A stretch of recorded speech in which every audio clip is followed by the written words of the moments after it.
anyone who knows a bit about Jiu-Jitsu knows probably the most common choke you'll see is the rear naked choke, which is basically where like I get around his neck, I grab my shoulder, and we're in this position here like this.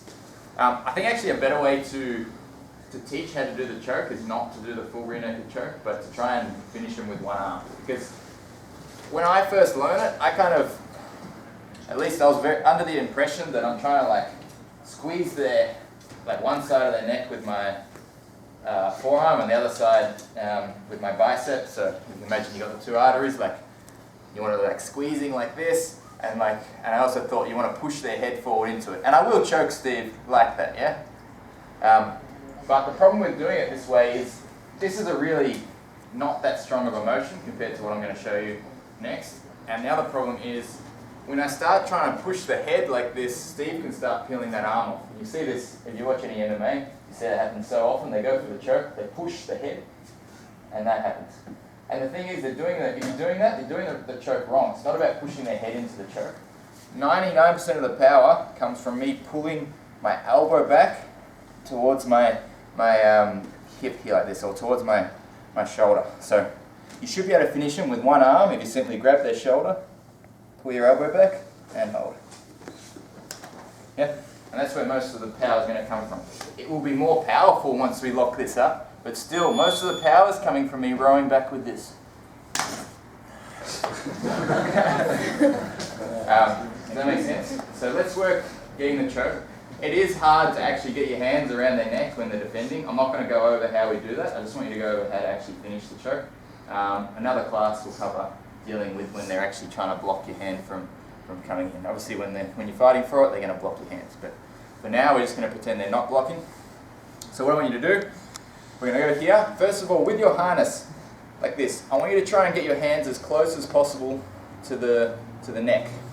So if my harness is down here, it is way easier for him to defend. I've got further to reach to get the neck. So while my hands are connected, I just walk my elbows back, and I want to get like my right elbow over the top of his shoulder, and I want to get my head next to his head as well, because this stops him from being able to turn away and get out of the choke, okay? Once my hand is like right near his neck, it's only a small movement to actually get the choke to work. So I'm just going to release. Make sure your thumb's already underneath the chin, and that can happen, hide your chin, Steve. So sometimes you have to like kind of walk back and get this already underneath the chin, okay? Once you're there, I'm just going to reach my hand deep, and I'm going to grab the back of his shoulder here like this, okay? You know how like you've got that little bony part of your shoulder blade that you can grab? You can grab it on yourself now just to check. That's what I want you to hook your fingers on, okay? This is a good intermediate position to grab, because when Steve tries to remove my hand, it's a really difficult spot for him to get to. It's very different to like grabbing here. Here he can grab my hand and remove it. But when I grab here, it's quite difficult for him to get rid of it, okay? So, we're going to get our harness, we're going to walk our elbows back, get our head next to their head. We're going to reach through nice and deep, kind of overcommit with that. And then you're going to keep your head tight so that it keeps pressure on that arm. And I just want you to row your right arm back towards your hip. And just hold. You should be able to make them tap, okay? Practice doing that, and then you can do it with the actual choke on afterwards. I'll show that in a sec too, okay? Just 2 minutes each, you don't want to get choked for too long. All right, 3, 2, 1, okay, so I'm going to put my head here, I'm going to come deep and I grab this first. Why? Because here it's hard for him to deal with that arm, as I said before, which lets me take this arm out and actually start to try to feed it behind, okay?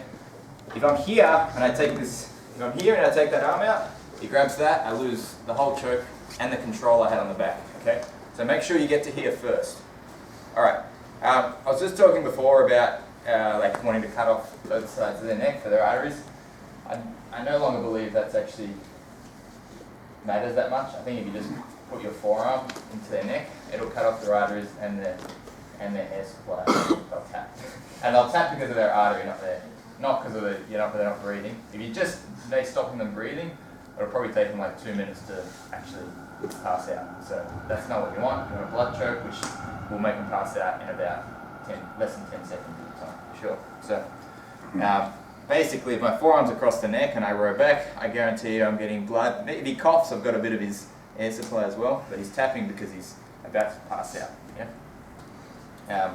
Okay, so we're here like this, get our arm across, grab here, and then I'm just going to keep my head tight like this. I take my other hand out, And I want to kind of keep it close to my body and snake it behind like this. Because if I try and reach behind his head like that and he intercepts that hand, it's going to be hard for me to finish.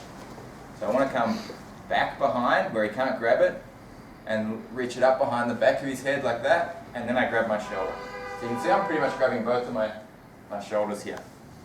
Try and reach for the shoulders, not the elbows, okay? Elbows are looser, you've got more room to play than if I get my shoulders, okay?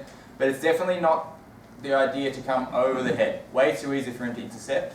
I need to come behind, pretty much put it behind his head, and then I grab my shoulders like that. Once we're here, again, head goes to the side, and we're going to do that row back action.